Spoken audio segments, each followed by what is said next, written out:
Baik, assalamualaikum warahmatullahi wabarakatuh. Di sini saya dari kelompok 5 akan mempresentasikan materi audit dalam perbankan.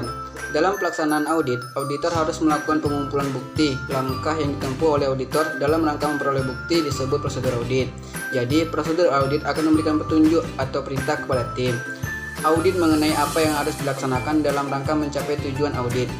Prosedur audit memberikan perintah secara rinci kepada tim audit mengenai apa yang harus dilakukan dalam rangka pelaksanaan audit. Dengan melakukan teknik audit pembandingan tersebut, maka auditor akan memperoleh bukti audit berupa hasil pembandingan yang akan dapat dipergunakan oleh auditor. Audit adalah cara yang dipergunakan oleh auditor untuk memperoleh bukti menurut Arens dalam bukunya Auditing and Assurance Service. Teknik audit ada 7, yaitu pengujian fisik, konfirmasi, dokumentasi, prosedur analitis, wawancara pada klien, hitung uji, dan observasi. Pengujian fisik adalah pengujian substantif yang melibatkan perhitungan atas aktiva yang berwujud seperti kas, persediaan, bangunan, dan peralatan. Teknik ini tidak dapat diterapkan pada aktiva yang keberadaannya dibuktikan terutama melalui dokumentasi seperti piutang usaha, investasi, atau beban dibayar di muka. Selain itu, teknik ini juga dapat diterapkan pada kewajiban, pendapatan, atau beban. Sasaran utama dari pengujian fisik adalah membuktikan keberadaan hal-hal yang tersaji dalam laporan keuangan klien. Masih adalah metode yang digunakan auditor untuk memperoleh bukti audit dengan cara meminta tanggapan baik secara tertulis maupun lisan dari pihak ketiga yang independen mengenai item-item tertentu yang mempengaruhi laporan keuangan klien. Konfirmasi dapat dibagi menjadi 2, yaitu konfirmasi positif dan konfirmasi negatif. Pada konfirmasi positif, auditor mengirimkan surat yang isinya meminta tanggapan kepada pihak ketiga terkait pihak yang dimintakan konfirmasi tersebut diharuskan menjawab atau membalas apakah setuju atau tidak dengan jumlah yang tercantum dalam surat yang dikirimkan auditor. Konfirmasi positif biasanya digunakan dalam keadaan yang pertama, saldo utang atau piutang klien per pelanggan atau kreditur relatif besar. 2. Jumlah pelanggan atau kreditur sedikit. 3. Pengendalian item intern klien agak lemah. Yang keempat, waktu audit cukup panjang. Sedangkan pada konfirmasi negatif, surat yang dikirimkan auditor hanya dibalas pihak yang diminta konfirmasi. Apabila jumlah yang tercantum dalam surat yang dikirimkan auditor tersebut tidak disetujui oleh pihak ketiga tersebut. Apabila pihak ketiga setuju dengan jumlah yang tercantum dalam surat yang dikirimkan auditor, maka pihak ketiga tersebut tidak perlu membalas surat yang dikirimkan tersebut. Biasanya dalam konfirmasi negatif, surat yang dikirimkan auditor diberi batas waktu. Jika pihak terkait yang dikirimi surat tidak memberikan jawaban atas konfirmasi tersebut sampai pada waktu yang ditetapkan, maka pihak yang diminta konfirmasi tersebut dianggap setuju. Konfirmasi negatif umumnya digunakan auditor apabila 1. Saldo utang atau piutang klien per pelanggan atau kreditur relatif kecil. 2. Jumlah pelanggan atau kreditur banyak. 3. Pengendalian intern klien cukup atau kuat. Yang keempat, waktu audit cukup singkat.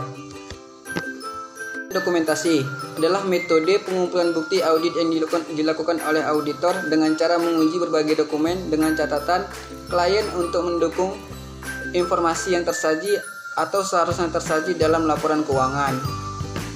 Terdapat beberapa istilah. Berikut adalah beberapa istilah tersebut dan penjelasan singkatnya. Yang pertama ialah poaching. Poaching adalah kegiatan yang dilakukan untuk memeriksa kebenaran atau keabsahan suatu bukti yang mendukung transaksi. Yang kedua yaitu tracing. Tracing adalah suatu kegiatan yang merupakan kebalikan dari poaching. Arah kegiatan tracing adalah mengikuti dokumen sumber hingga ke pencatatannya dalam catatan akuntansi. Yang ketiga yaitu inspeksi. Dibandingkan dengan poaching dan tracing, Inspeksi melakukan pemeriksaan atas dokumen dengan cara yang berbeda dari kedua teknik di atas. Inspeksi mencakup pembacaan yang kritis atas dokumen untuk membandingkan informasi yang tersaji di dalamnya dengan informasi lain yang diketahui auditor atau dicatat dalam akun. Yang keempat, rekonsiliasi. Rekonsiliasi adalah proses perbandingan antara dua aset pencatatan yang kemungkinan memiliki jumlah yang berbeda, kemudian berusaha mencari jumlah yang seharusnya atau jumlah yang benar. Yang kelima, read. Read adalah penelaahan atas informasi tertulis untuk menentukan fakta-fakta yang berkaitan dengan audit yang dilakukan. Yang keenam, compare. Compare adalah perbandingan informasi dari dua lokasi yang berbeda. Instruksi harus menyatakan informasi mana yang akan diperbandingkan dengan sebanyak mungkin rincian yang dapat dilakukan dalam praktek. Prosedur analitis adalah metode pengumpulan bukti audit yang digunakan auditor dengan cara melakukan atau mempelajari data klien, lalu mencari berbagai perbandingan atas data klien yang berupa saldo dan rasio klien, kemudian mencari hubungan dari data tersebut. Saya akan melanjutkan penjelasan dari materi teman saya tadi, yaitu prosedur analisis menghasilkan bukti analisis. Auditor dapat menggunakan satu atau lebih dari 5 jenis prosedur analisis. 5 jenis prosedur analisis tersebut yaitu: yang pertama, membandingkan data klien dengan data industri. Yang kedua, membandingkan data klien dengan data periode sebelumnya. Yang ketiga, membandingkan data klien dengan hasil dugaan yang telah ditentukan klien sebelumnya atau anggaran. Yang keempat, membandingkan data klien dengan hasil dugaan yang telah ditentukan auditor. Yang kelima, membandingkan data klien dengan hasil dugaan yang menggunakan data non-keuangan.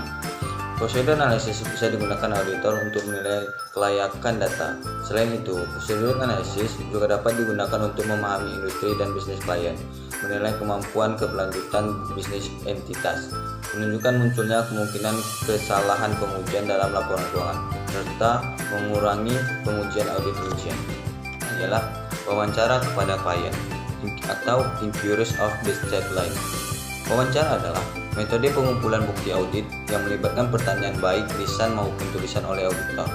Pertanyaan-pertanyaan ini dibuat secara intern kepada manajemen atau pegawai klien, seperti pertanyaan tentang persediaan yang usang atau kemungkinan dapat ditagihnya piutang. Wawancara dilakukan kepada manajemen dan pegawai klien, karena manajemen dan pegawailah yang paling mengetahui operasi dan pengendalian intern klien.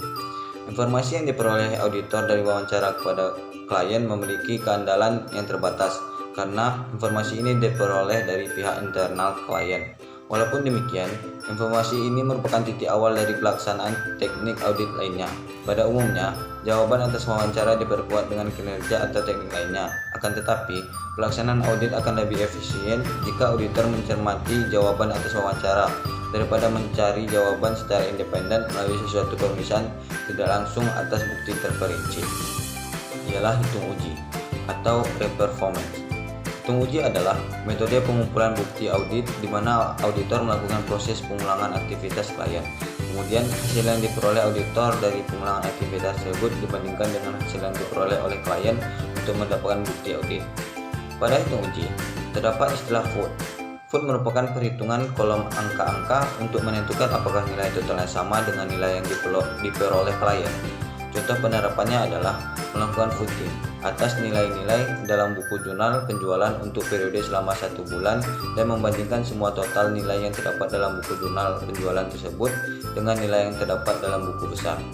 Salah satu yang ditemukan auditor ketika melakukan hitung uji dapat mencerminkan pelanggaran terhadap asersi mengenai keberadaan, kelengkapan, atau penyajian dan pengungkapan. Dan contoh dari penerapan hitung uji adalah auditor memilih beberapa transaksi klien dengan menggunakan sampling. Ialah observasi atau observation. Observasi adalah penggunaan indera auditor untuk menilai aktivitas fisik klien. Observasi berhubungan dengan memperhatikan serta menyaksikan pelaksanaan dari suatu kegiatan dan proses. Contoh dari observasi adalah auditor mengamati proses perhitungan persediaan klien untuk mengamati ketelitian dan kompetensi pegawai klien dalam pelaksanaan perhitungan persediaan. Observasi berbeda dengan pengujian fisik.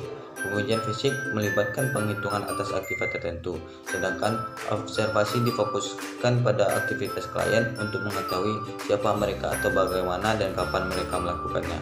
Di antara 7 teknik audit di atas, teknik audit yang memerlukan biaya paling tinggi adalah pengujian fisik dan konfirmasi. Pengujian fisik mewajibkan auditor hadir pada saat klien melakukan perhitungan aktifanya, yang seringkali dilakukan pada tanggal nyata. Apabila klien memiliki beberapa lokasi yang letak geografisnya terpencar, maka biaya yang harus dikeluarkan untuk melakukan pengujian fisik menjadi makin besar. Sementara itu, konfirmasi memerlukan biaya yang besar karena auditor harus melakukan sejumlah prosedur secara hati-hati dalam rangka mempersiapkan konfirmasi, pengiriman dan pengiriman kembali, serta upaya untuk menindaklanjuti berbagai konfirmasi yang tidak menerima tanggapan atas sejumlah pengecualian informasi. Sedangkan teknik audit yang memerlukan biaya yang relatif sedikit adalah observasi, wawancara, dan hitung uji. Observasi umumnya dilakukan oleh auditor dengan sejumlah prosedur audit yang lainnya. Wawancara juga dapat dilakukan oleh auditor dengan ekstensif dalam setiap proses audit. Sedangkan untuk hitung uji, karena hanya melibatkan berbagai perhitungan dan penyelesaian sederhana yang dapat dilakukan setiap saat sesuai dengan keperluan auditor, yang biasanya dilakukan dengan menggunakan perangkat lunak komputer yang dimiliki auditor, maka hitung uji memerlukan